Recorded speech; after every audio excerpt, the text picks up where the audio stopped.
7, Niner, 4, 3, dead. Get in position and wait for my go. Hello everyone and welcome to another edition of the PE Crime Blotter, a weekly look at crime here in the Inland Empire. We begin with crime headlines. New details have emerged in the May 21st murder-suicide in Norco. Relatives are saying that 35-year-old Katie Winch was on the phone with her 33-year-old boyfriend in Florida when Winch's 72-year-old husband Roger shot her. The relatives say that the marriage had been tumultuous with loud arguments and that Katie was leaving Roger for her younger boyfriend.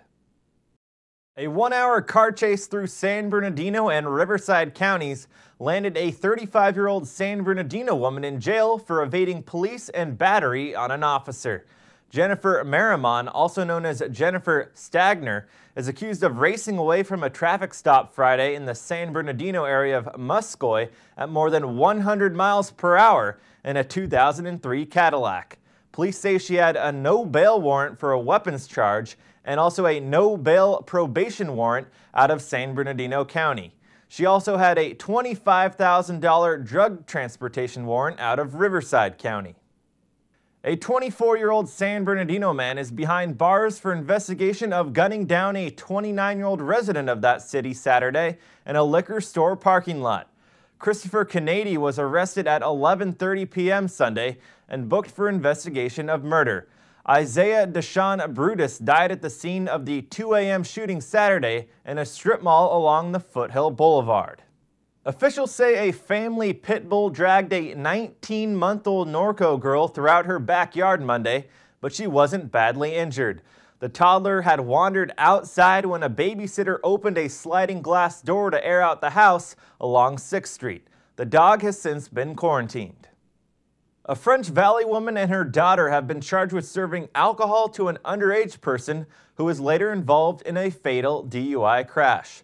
41-year-old Maria Anna Anguiano and 20-year-old Desiree Anguiano were charged Thursday, May 24th with a misdemeanor of furnishing alcohol to a person under 21 who then caused a fatality. 19-year-old Ashley Nicole Rodriguez of Marietta pleaded guilty May 14th to gross vehicular manslaughter while intoxicated and faces up to 12 years in prison when she is sentenced on June 28th. Well, that does it for this week's crime headlines. Coming up next on the docket. It's now time for our On the Docket segment. We're taking a look at the big court cases from both Riverside and San Bernardino County this week. Joining me now, as always, the Press Enterprise's Rich Diatley. Rich, first case, the one that we have talked about a lot here, the case involving Earl Ellis Green. Right, and this week it's the defense chance to present to the jury reasons perhaps to recommend a life in prison without parole sentence for Green rather than a death sentence. He's already been convicted of first-degree murder in the slaying of Riverside police officer Ryan Bonaminio, and now it's the sentencing phase where jurors will hear evidence from both sides and try to decide what punishment Green deserves. They may go to deliberations on this matter by the end of this week. And moving on to San Bernardino, we have the Breaking Bad professor. Stephen Kinsey, he will be back in court. He is accused, of, while being a Cal State San Bernardino professor, also being a local chapter president of the Devil's Disciples Motorcycle Club and running a methamphetamine sales and distribution ring. And finally, in Redlands, a child molestation case from last August. Right, this is Terrence Lee Giberson back in court. He's accused of child molestation in a case in which a missing 2-year-old girl in the same apartment complex in which Giberson lived was found nude in his apartment. All right, Rich, thanks for joining us. Be sure to keep us updated on those cases. That does it for this week's On the Docket segment. Coming up next, In Depth. It's now time for our In-Depth segment. We're discussing Corona doctor Lisa Michelle Barden. She was convicted of 275 felony charges for prescription fraud and is now back in custody facing similar charges. I'm joined now by Press Enterprise's Brian Rokos. Brian, you've been following the case quite closely. She's back in custody. What's the latest? Well, she was ordered to serve last year 360 days in jail And a couple of months later, a judge said she could serve the remaining 178 days on weekends. And we believe that she was still trying to serve out that sentence when she was arrested in May on similar charges. Part of the sentence was 5 years probation, and obviously she was still on probation at her latest arrest. She has a hearing on June 4th where it looks like, we imagine that her probation would be revoked and she might be ordered to jail right then and there. And we're getting questions and comments for readers when, how is it when someone has 275 felonies, they could serve only a year in jail? And kind of a part of the explanation of that is that each sentence was the midpoint of a 2-year term, so that's 1 year for each felony, and then the judge has her serving the sentences concurrently, meaning at the same time, as opposed to consecutively, meaning one right after another. So no 275 years in jail for her, but she might be held to serve the suspended sentence, which was 7 years and 8 months. You got to imagine if she's ended up getting convicted of new charges that the sentence is going to be a little bit longer this time around.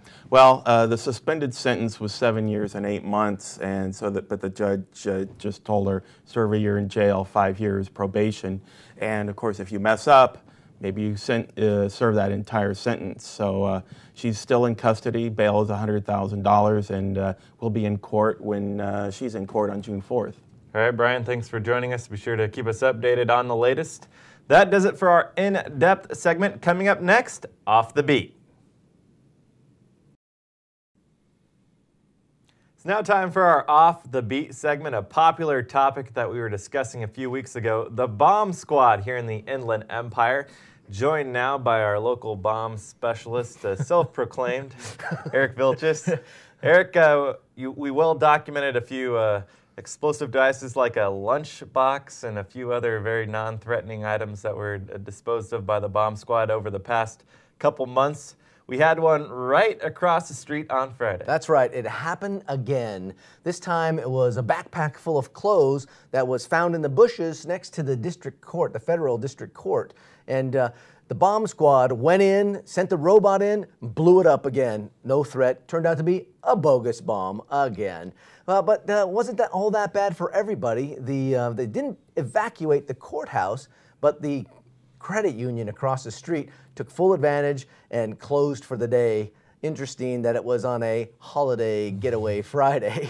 Speaking of the holiday, there was a gentleman in Colton with a shotgun that had a very interesting way to entertain himself over the holiday weekend. That's right. Police responded to a call of shots fired in a Colton neighborhood, and they arrived to find Javier Coronado with a sawed-off 12-gauge shotgun doing target practice in his backyard, shooting a mannequin that he had tied up against the fence. Apparently, that's wrong.